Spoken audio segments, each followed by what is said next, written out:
Hello, my dear friends. I just wanted to cover a topic today which is not related to my usual topics, but this is going to be the Israel and Palestine conflict in light of whatever happened on the 8th of, 7th of October. Uh, yeah, with in every single channel, whoever's streaming is usually taking a side of either Israel or Palestine, and it is a funny thing. Like I'm not taking anybody's side really. I just want to state the facts there, and maybe you should decide yourself because it's really easy for somebody to tell you what to think. I want to kind of um, maybe get away from there and just state a couple of things there because what happens is people tend to um, think that the beginning of conflict is whenever they get hurt. Okay, and I'm not talking about Israel here. I'm not talking about Palestinians here as well, because it is a reciprocal effect here, and one violence kind of bears another violence, and then they say like, well, actually, you were the first, and then no, but that is going on, right?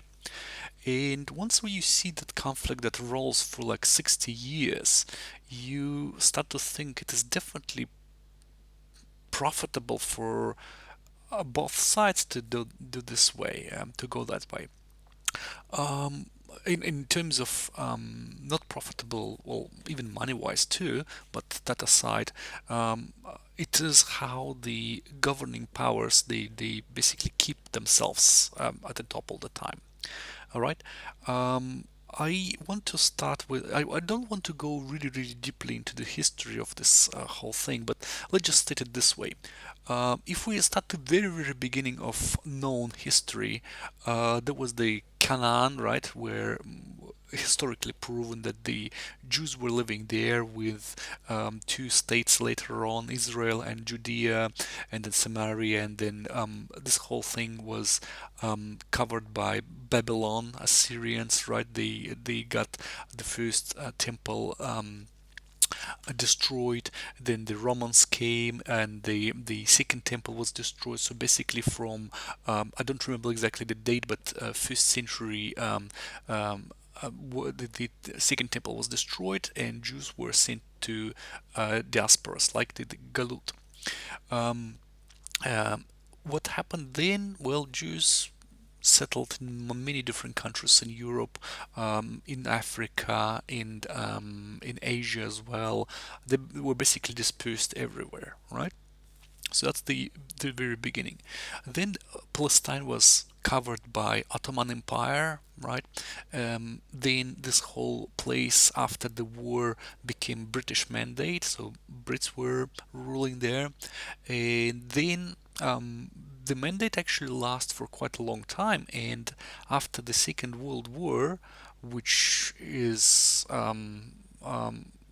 revealed, which has revealed a lot of really nasty things, like genocide against against Jewish people, right?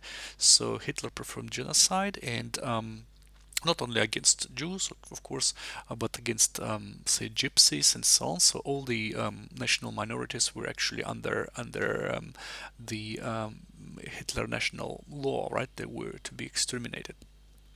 So, in light of that, there was a really big question of for all of the Jews around the world, like, what if the same thing happens again? They don't have any country of their own. There is a nation. There is a nation which used to live in Palestine, which was called prior to that Judea and Israel and so on. So where to live them now?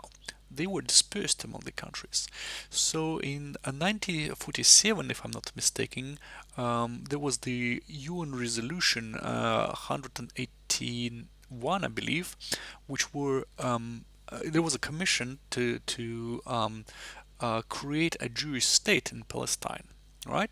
By the way, people who were following the Zionist movement, and Zionist movement says that Jews should be living in their country of, in the place of origin, which is Israel or Palestine, as it was called that time. And many people actually emigrated to Israel, to that territory. Let's just don't get me to don't catch me on words, but to the territory which was Palestine at that time. And what happened is Jews were quite wealthy people, and a lot of territories were actually bought there, right? So Jews were owing some of the territories in Palestine. Not a lot, of course, but they were owning some territories there, possessing. What happened then? British mandate. Brits withdrew their power from there in 1948, and UN proclaimed that there is going to be two states on the Palestine territory, which is going to be Israel and Palestine. And there was this division of territories and so on. So yeah, that's what it was decided. And bear in mind, this is a two-state solution. There, it didn't really say that well, whoever Palestinians were on the territory of Israel should immediately leave, or whoever Jews were, say, like in the area of Western Bank, they should be gone to Israel. Right, so nobody was removing people from there or asking them to leave or performing any kind of acts of violence and so on, right? I might be wrong, but maybe there were some of the conflicts there. That's why the necessity of some kind of actual lawful decision was to be done there. Okay, so and here we've got to kind of a point where um, some things that should be clarified there.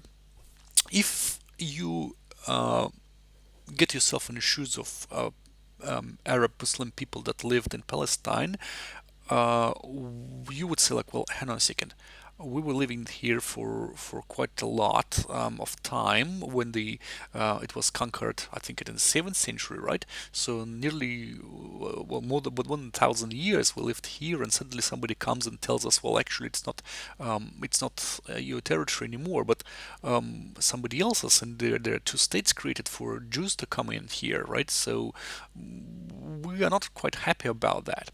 Um, Frankly saying, in light of what I said before, the states were created not from the perspective of, yeah, it's a Jewish state, so get the hell out of here, right? Or it is West Bank, so we will kill off the Jews, or something like that. So it was created with the intention of giving Israel people their territory in the world. Okay? It didn't say that you need to relocate all of the Arabs or something like that and so on. In frankly saying, if we will be really exactly to the facts, there is not such a ethnical group as Palestinians.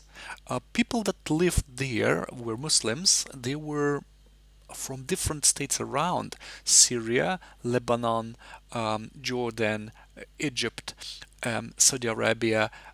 Everybody who mixed there during the Ottoman Empire possession of this territory. So they were all lived there, right? They were all there. Jews, on the other hand, they were like one nation, right? Which lacked their territory. And I'm not saying that somebody is better than the other and so on. I'm just stating the facts as they are. So once you created the Palestinian state, there will be a nation called Palestinians. But again, ethnically, they will be all different ethnoses, right? Uh, is it the proper word, ethnos, right? Ethnos. So genetically identical group, right?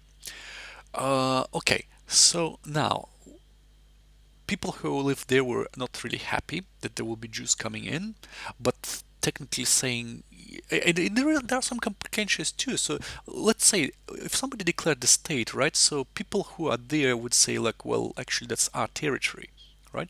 So we're entitled to build a settlement here and settlement there, and people who had lived there earlier would say like, well, what the heck? Well, why? There is our like agricultural territory here. You just suddenly come and take here, yeah, because that's our state now, right? So there are very, very kind of delicate topics there as to if it is my territory now, I want to do whatever I want there, right? I mean, to the certain extent, and there could be subtleties like happen now. I just want to go a little bit further and say like, well, there are some territories that were used to be like Western Bank, where Israel built some of the settlements to and kind of literally like shrinking the territory of the Western Bank, which was declared for the Arab state. Okay, but going back to the foundation of Israel, right? So people might be really unhappy about somebody's territory, the territory where their cities were, and all little things like villages and agricultural sectors there were taken by somebody else, and they perfectly realize that if that's going to be a Jewish state, they probably wouldn't be able to exist there anymore. They would need to move. Uh, More people will come. There will be more settlements around. So what to do? But again, nobody said to them just get the hell out of here, right? Everybody was perfectly living there, and nobody was against somebody else living in the same territory, right? Same thing with the Western Bank and Jews that were living there. They had their own territories there. So if you bought something there, what are you going to do? It's kind of you bought this land, right? Um, and vice versa. So this two-state decision was in fact like a spark for a fire there, because um, resolving one problem, you created another. And what happened after? But again, nobody said that people needed to be, needed to be in a state of war or something like that. People could specifically live there. Nobody was. It could be under the UN's supervision as well, and nobody could would say go over to the extent that you make your neighbors go away if they are not belonging to your state, right? Okay, but that aside, what happened then? Um, seven Arab states in 1948 declared the war with a clear intention to get rid of State of Israel, which was just newly born. Why? Because they thought so. They didn't like Jews. They didn't want them there. Is it a good decision or not? Well, I'm not quite sure, but war is not never a good decision. So I would condemn people who decided to do so just because they want it. And basically, there was nothing to do with well, what was the purpose really? To conquer this territory, to get it split between like Syria and Jordan and Egypt and whatever, whoever was there in this group. All right, so they attacked Israel and they lost. Israel got them out of there. Probably that's a part of this frustration of those countries, which lasts for generations because they lost the war. Seven countries lost the war to one. Needless to say that Israel was well supported. I believe that Israel was well supported, financed, and but apart from that, people who finally got the state after 2,000 years fought like lions, probably, right? Because that was their territory that they got with such a tremendous, tremendous effort. Finally, they got a place to live in. And they fought like really well. So all the seven countries got kicked out. And obviously, once that kind of thing happens, whoever was living on the territories were, and I mean Arab population that was supporting the countries that attacked Israel, because well, they didn't really like them. Somebody came and organized a state here on the territories that were belonging to our fathers and forefathers for 1,000 years. Um, we just don't like that. Obviously, they supported. Israel didn't like this thing, and well, a lot of people were relocated, basically, right? So the other either were there was I think there was even the countries that were attacking Israel advised them to leave, and they did. So there was a lot of a lot of relocation of Muslim people and Arab people from Israel after this war, and I believe that there was even moved forcefully from some of the territories. Some of the territories were abandoned. I know that for sure because in Jerusalem there's area called Baka. And this Baka was actually Arabic initially, but then once the war started, people left, and it was taken by Jews. Okay, so here we go. A lot of territories were taken by a state of Israel after this war, as and partly, I don't say entirely, partly that was justified because hey, you attacked us, we kicked you, we got you out, we won, and therefore this territory is ours now, right? Um, Later on, there were peaceful negotiations just to get everything into the place. So Arab people got the Gaza Strip and also West Bank. Right. So what happened then? Then there were two other wars, which were Six-Day War, and there was the Yom Kippur War, which again said that Israel was attacked by Arab states that surrounded them. Is it good? No. Why would you attack? I mean, yeah. And in this particular conflict, Israel gained the Golan Heights from Syria. All right. So since then, Israel kept these territories, and there were some peaceful treaties in which Israel wanted to get peace in trade of territories. Okay, um, was there any effort from the Palestinian side? I'm not quite sure. See, the whole problem here is uh, the issue of the government and state. So Israel has proven to have power and government in the territory, which could make order. Okay, peace and order. In Palestinian territories, it was not as smooth as in Israel. Um, After 1967, after the war, I believe that there was even rivalry between Palestinian leaders there to get more influence in those regions. So they kind of were even conflicting with each other.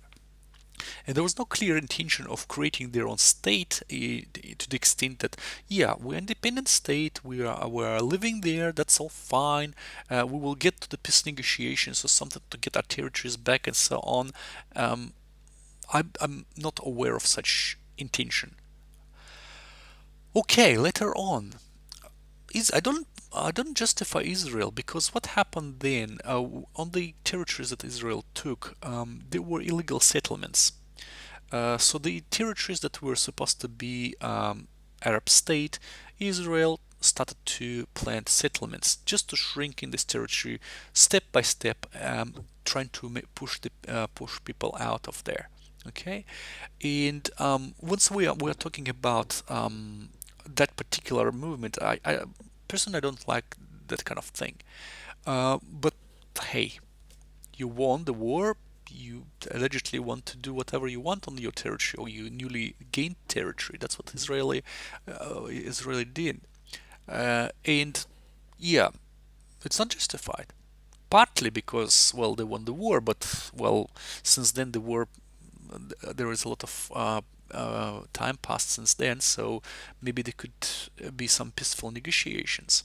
And as long as we remember this newly organized states, Israel and Palestine, there were never peace. There were always terrorist attacks, then the um, Israel answer, which led to bloodshed as well, which led to another wave of terrorist attacks, then another uh, bomb covering of Gaza and so on. And that's how it has continued.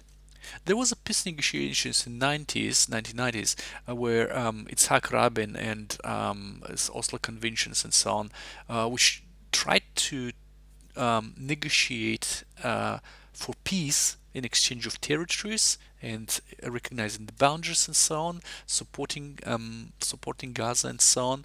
But Ishaq Rabin was murdered. And it's really interesting because he was murdered not by some fanatic from Fatah or something like that. He was murdered by the same very Jew, a religious Jew, which was proclaimed to be like a member of some kind of organization that was against that and against Palestine, etc.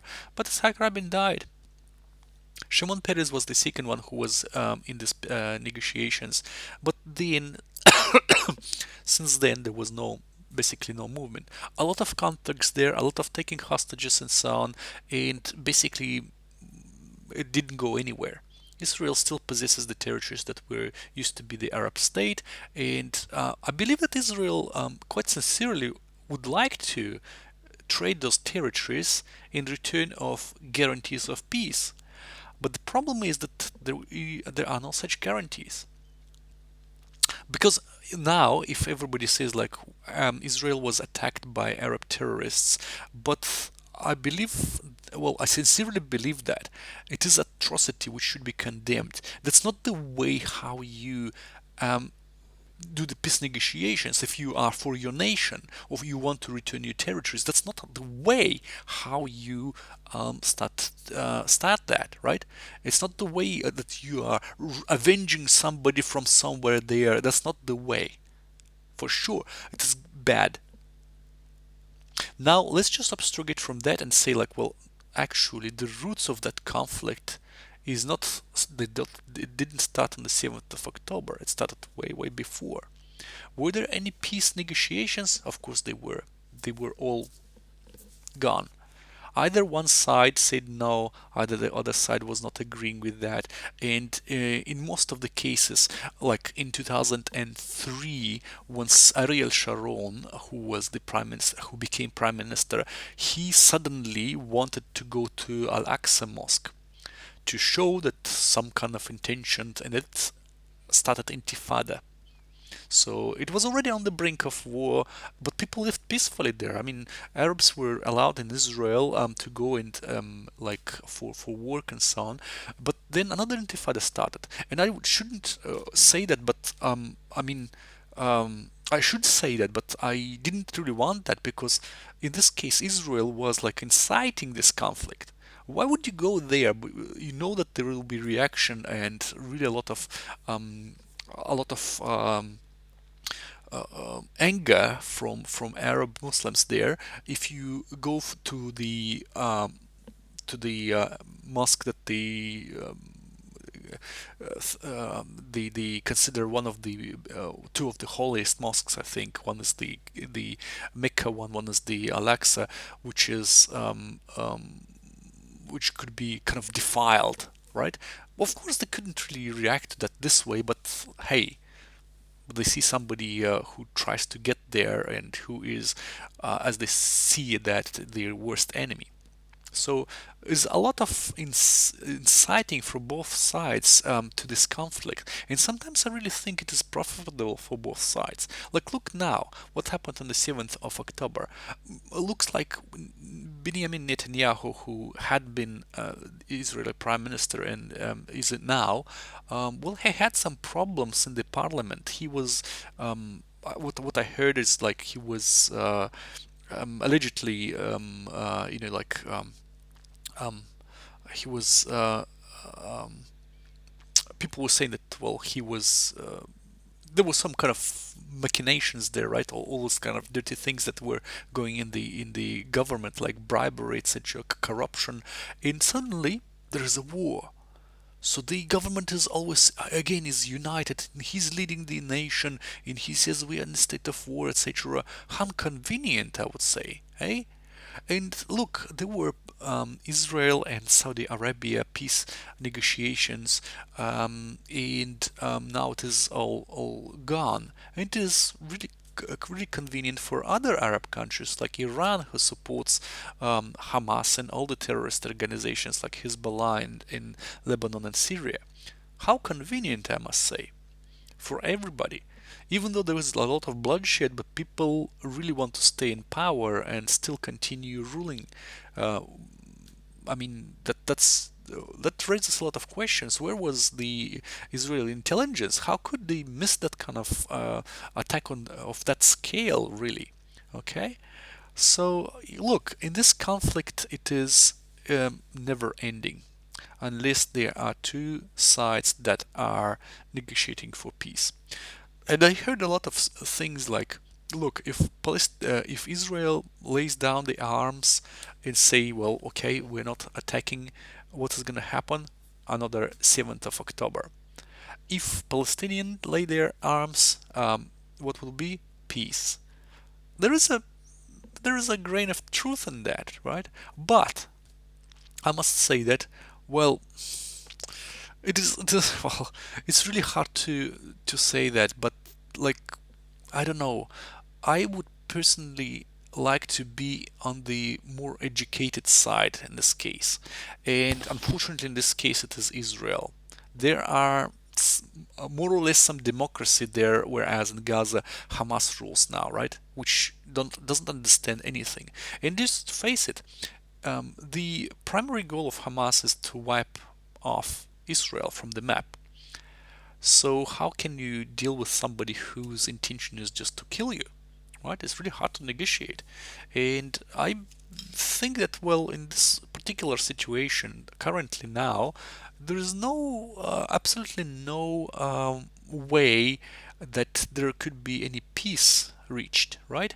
For the people who fight for Hamas, it is absolutely nothing to do with the territories of Free Palestine and so on and so on.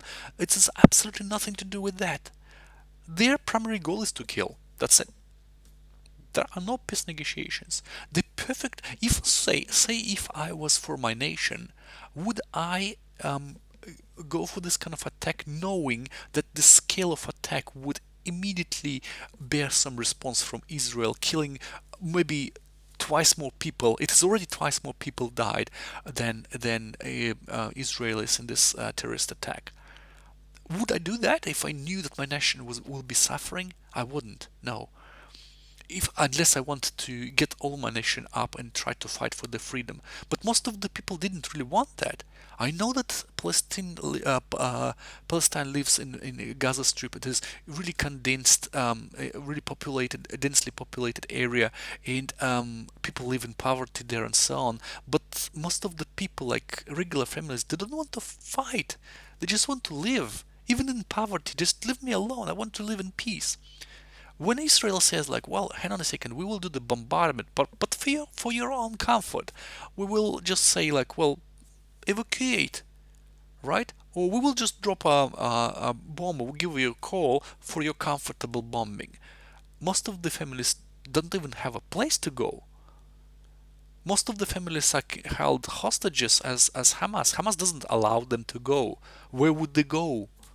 2 million people. They wouldn't go anywhere. That's why the solution of bombardment is gonna cause more casualties. Israel's excuse is like, well, if somebody shoots me, I'd rather shoot them than even if they cover with the kids and then I will be shot myself. Fair point, fair point. But those people are innocent. So this is always the dilemma of hostage, right? How to kill the terrorist without killing the hostage, right? So that's never gonna end. I'm afraid, unless both sides are ready for peace negotiation. And uprooting terrorism as Israel wants now is, in my opinion, is impossible. It is deeply rooted in the society of Gaza, and people see that as fighting for their freedom. But again, I would like to mention that one more thing here. That's not the way I would fought for my freedom. Frankly, I would say that it is better to be a victim here than an aggressor. And even though a lot of people see Israel as aggressor, a lot of people sympathize Israel because, well, that scale of terrorist attack where people got killed in such a brutal way is basically obviously you have to condemn that. Otherwise, it is nothing to do with humanity. Here, most of the people say, like, hang on a second, but Israel also kills innocent people in Gaza, takes hostages, and so on. By hostages, they obviously mean people who are in jail in Israel for some kind of criminal activity or terrorist movements. And I must say that, well, okay, but I'll give you this analogy. Why people who do accident manslaughter get less punishment than people who are planning the murder, uh, do that with special cruelty and uh, don't regret about doing that, but they are even proud of doing that. Why this person gets more punishment than the manslaughter, whoever performed manslaughter? The reason is obvious in the nature of this of their crime. If you do something deliberately, specifically, with cruelty, without any regret and remorse, or you do manslaughter where you have got no other possibility. Well, to say no other possibility, obviously, I'm not really completely honest here because obviously you could stop the fire and just wait, but then what message that would send to whoever performs those attacks on you? They will be encouraged. They've got no response. So we will continue. People that understand brute force only, they won't be able to negotiate with you unless they face brute force instead. A paradox. Did it end? Who knows? Um, the obviously reasonable way to end this conflict is to get another side, and I mean Palestine, to the level of education and life expectancy and amenities and utilities to the level of Israel. Are these people able to get to this level themselves? I really doubt that, because first of all, it is um, highly brainwashed, ideology spread thing, propagating hatred. But that said, that hatred has some grounds because as I said in the very beginning, people tend to remember, and people tend to uh, set the start point of conflict when they get hurt. When I got hurt, I say like, "Oh, you started this war," but you don't really say what you did before. And what they did before, and what they did before, and what they did before, and whoever is right in this conflict, it doesn't really matter, because if you want to stop it, you need to look at the future, not the past. And that actually, guys, reminds me of one of the like the Godfather movie. I know it is a kind of stupid analogy, but two mafia clans were rivalry, and a lot of massacres were performed, and both Godfather's sons were massacred in that. And then they sat on the table and they said, "Well, enough bloodshed. I forgive you my son's death. You forgive me your son's death. So we'll shake our hands and go along." And then actually, this guy realized that somebody else was plotting this whole rivalry there. But that aside, they got kind of at least some relative and temporary peace between themselves. So there will be no bloodshed anymore. Stupid analogy again. Don't judge me too hard on that. But yeah, that's a really interesting thing that came to my mind. Right. And again, don't make me don't judge me for saying these kind of things, but it is what I think. um, um, well, some would say like I'm more pro Israel, or maybe some Israelis would say I'm pro Palestine. But look, it's a never ending story unless there is equal level of negotiation. Currently, it isn't possible. I don't know if it will be any time possible or not, but it would be really good to see that particular part of land, those two countries live in peace together.